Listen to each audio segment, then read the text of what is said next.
शिक्षण क्षेत्रातील सर्वात मोठ्या घोटाळ्याचा पर्दाफाश, बोगस शिक्षक भरतीतून कोट्यावधी रुपयांची लूट। झी 24 तासचा खास इन्व्हेस्टिगेशन रिपोर्ट।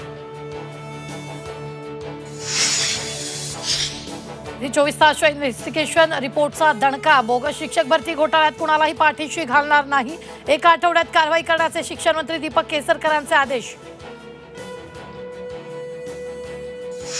उद्धव ठाकरेंकडून महाराष्ट्रातील माता भगिनींची माफी, अंबादास दानवेंकडून माता भगिनींचा अपमान झाला असेल तर पक्षप्रमुख म्हणून माफी मागतो उद्धव ठाकरेंचा माफीनामा। दुराळ भाषा अंबादास दानवेंना भोवली, दानवेंचं 5 दिवसांसाठी निलंबन। चंद्रकांत पाटील यांनी विधान परिषदेत मांडला निलंबनाचा ठराव, विरोधकांची सभापतींविरोधात घोषणाबाजी।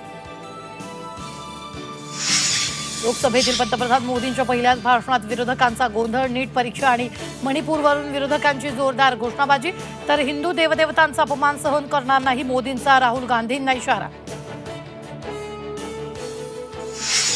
विधान परिषदेची निवडणूक अटळ, 11 जागांसाठी 14 उमेदवार रिंगणात। महायुतीकडून 9 तर महाविकास आघाडीकडून 3 उमेदवारी। 2 अपक्ष उमेदवारांनी वाढवली रंगत।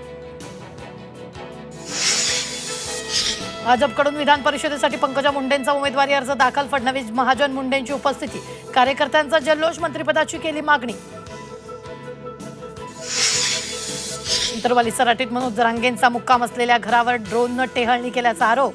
गावकऱ्यांची पोलिसात तक्रार, जरांगेंना संरक्षण देण्याची वडट्टीवारांची मागणी।